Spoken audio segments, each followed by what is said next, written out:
Thanks a lot for coming on the show. I really appreciate you giving me some of your time here today. Yeah, thanks for having me.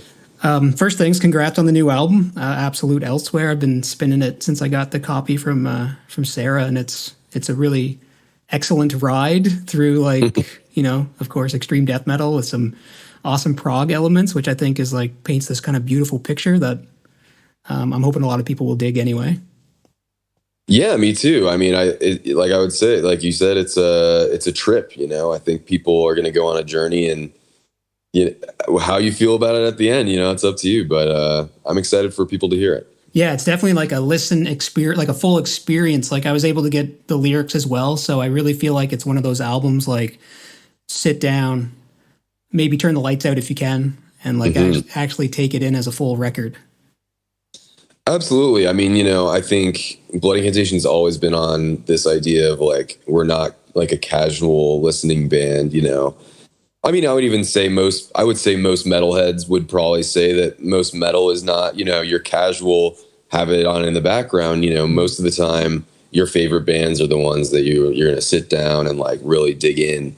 And that's always been the case for me, even like outside of metal too, Yeah. My favorite bands are the ones where it's, I need to, sit down, really absorb this. And, for example, like, there are TV shows that you can leave on in the background, but there's like, movies or TV, you're like, I have to watch every minute of this. So yeah, I hope that people feel that way. Yeah. It's interesting you mentioned movies and TV, because like the album is very cinematic.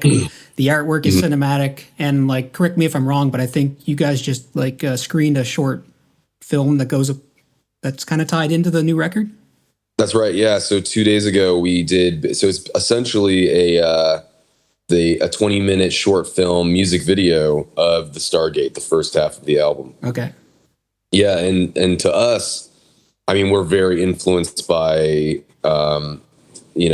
soundtracks and film music. I mean, of course, people like John Carpenter and Philip Glass, and you've got your Vangelis, Blade Runner type of stuff. So that's all in the mix, I would say. And we're very inspired by just that big epic, sci-fi fantasy world of movies and music together. So it was a very fun thing to be able to kind of put that all in one place. Cool. Did you get any feedback about the short film? Have you heard any reactions yet? Only a few, but I think people were surprised by it, and a lot of people heard the music for the first time. So you've heard the music. So some people were hearing the music for the first time and seeing it. So I heard that people were pretty kind of overwhelmed with like, I'm taking in this new album and I'm taking in this like crazy psychedelic trip as well. So I think as it comes out and people get to hear it, I think that's what's fun about music videos, and what's fun about the visual format, is that it gives a new aesthetic or story kind of to the music that you wouldn't get otherwise. Yeah. And then you can listen to it on your own separately, and you can kind of have your own version, however you want. So yeah, I think the reactions were really positive already. So very cool. Yeah, I'm excited for people will get to see it before the album comes out. So I can't wait for that. Yeah, I'm quite anxious to see it. I like to put it together with the music, because I can only imagine like there's lots of potential based on the lyrics and obviously the music for some pretty interesting visuals, I would imagine. So definitely. Speaking again about thinking more about movies, really, I know you've got like a documentary that's going to come out to kind of showcase the recording process, or the process of making the album. And totally, yeah, it actually made me wonder like the difference you've experienced between working in recording studios in the US and then this time going over to Europe to record. Have you noticed any differences, or is it the experience kind of I mean, it's definitely different. Certainly different just because we're not at our house, you don't get to go home afterwards. But no, I mean, the biggest difference were that we were away from home. We were outside of our comfort zone of just being Americans, being here and like all of the normal stuff that you rely on. And, but we're also in Berlin. So it's an international artistic creative hub, of all kinds of different stuff. tons of awesome food and tons of cool things to go do.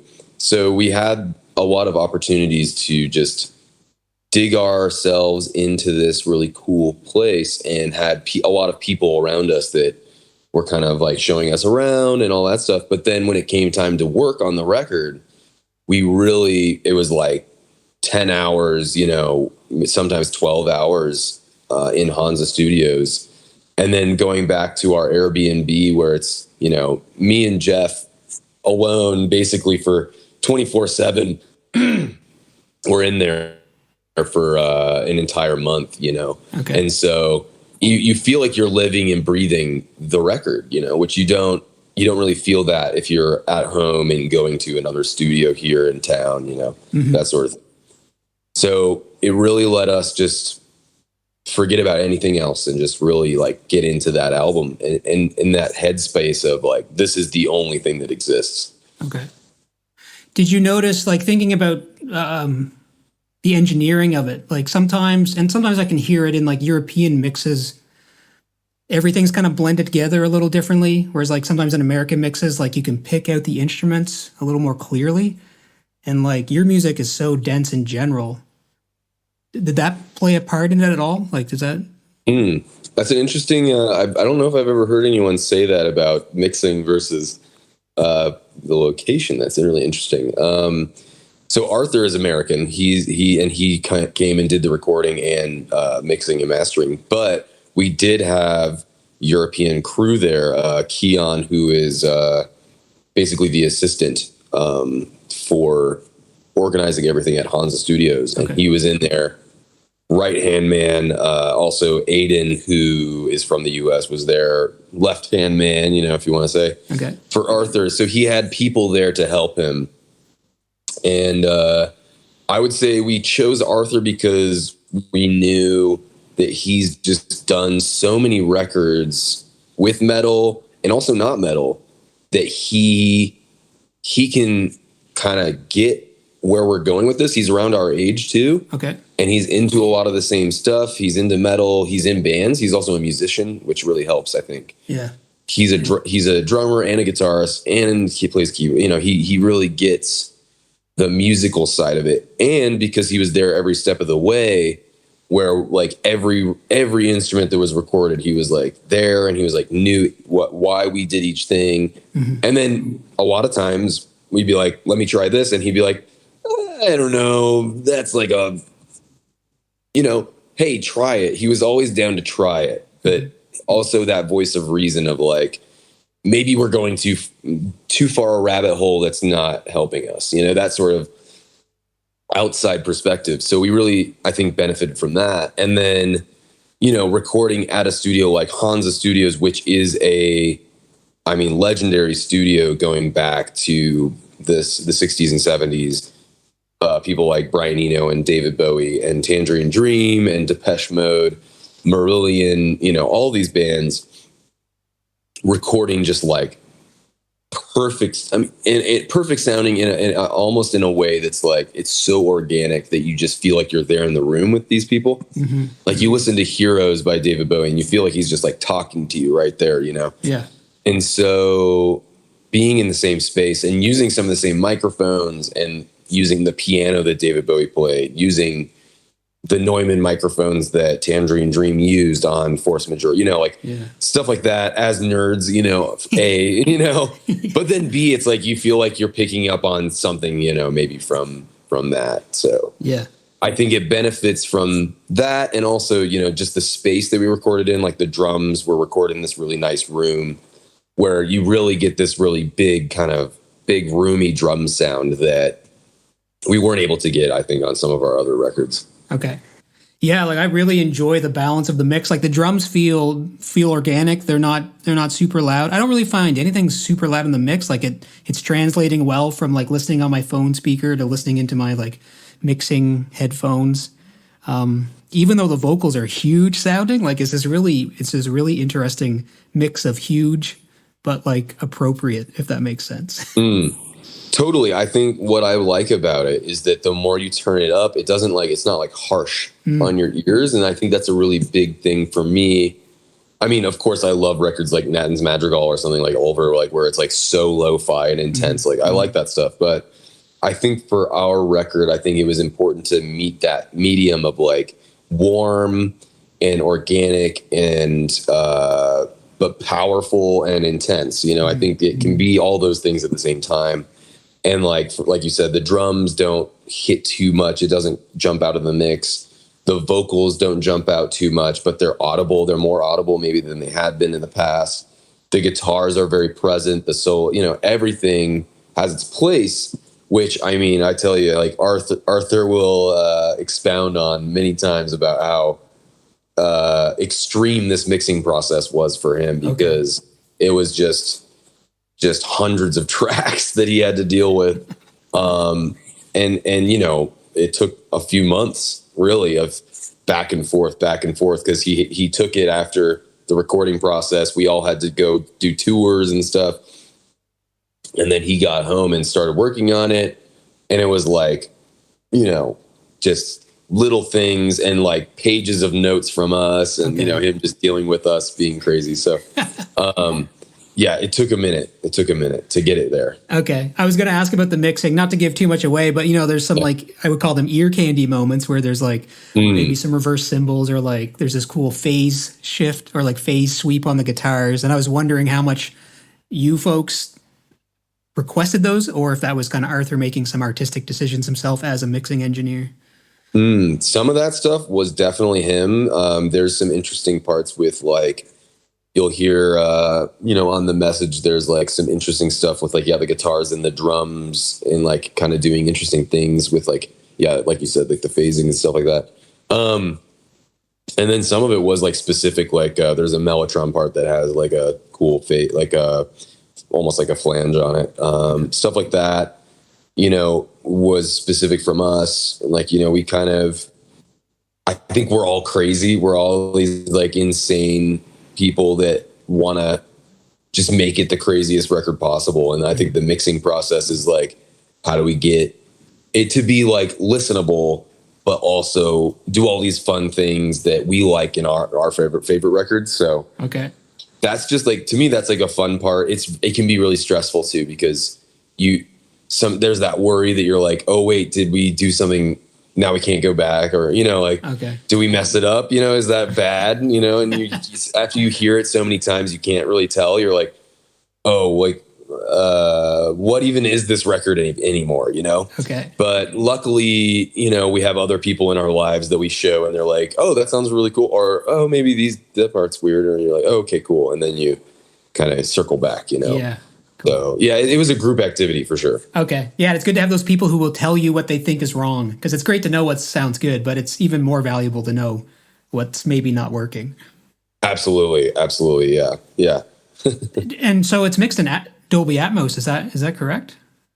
That is correct. I will be honest, I haven't even heard the Atmos mix yet.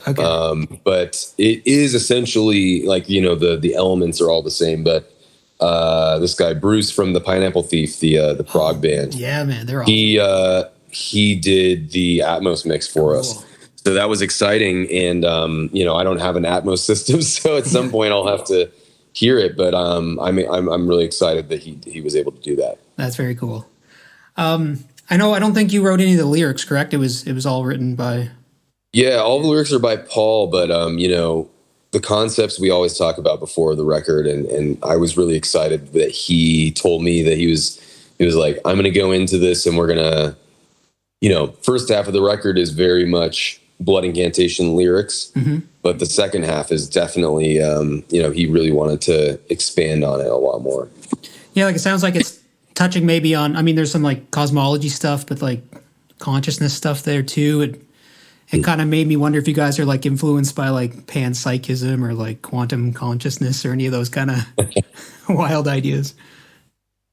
I mean, yeah. I mean, I would say we're all influenced by those kind of left of field philosophy and consciousness stuff.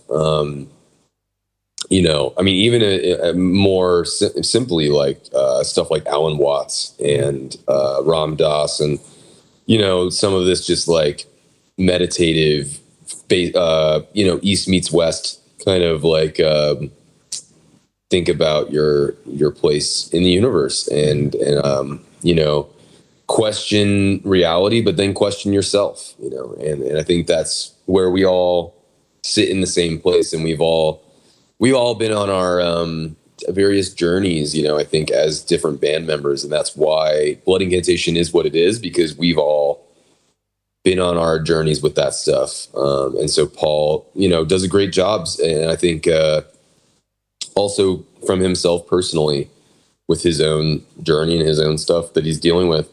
I think it's cool that Blood Incantation can be more than just like a sci-fi death metal band. It's also, you know, the inner space, you know, if you think, you know, oh, let's explore outer space, then why not? You know, we have the inner space right here, so we could do that all the time. Yeah.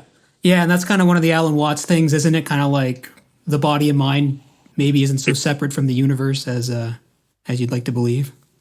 Exactly. Yeah. Yeah, we are the universe, you know, experiencing itself. Yeah, exactly. Very cool. Actually, the theme song for my show is like a throwback to Carl Sagan's series Cosmos. Cool. So that's kind of what, I completely agree. What about like thinking as a drummer? Like I know there's some studies out there that show like rhythmic drumming or like trance drumming can kind of like take you to a state of higher consciousness. Is that ever something you think about when composing?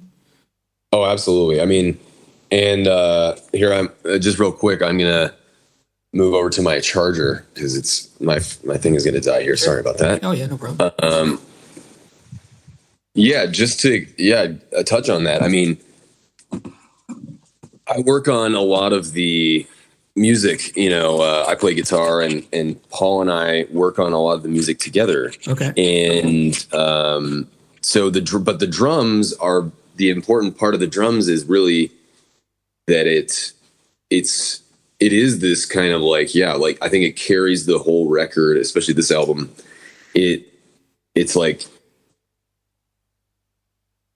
all the music kind of goes into these other places, and a lot of the rhythmic tie-ins sometimes are what, at least from my perspective, they kind of keep this is the same song sort of thing, instead of just being like a million riffs tied together. The rhythmic stuff kind of comes back and kind of showcasing that stuff. But yeah, I mean, to touch on exactly what you said, I absolutely think that drumming is a form of meditation. You know, I think it is,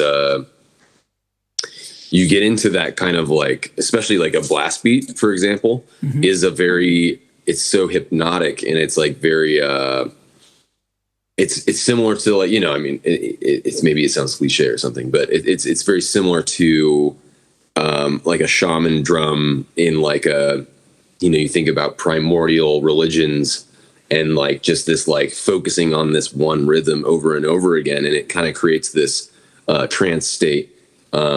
And when I'm playing, especially, there's like a certain BPM that I would say actually fits this.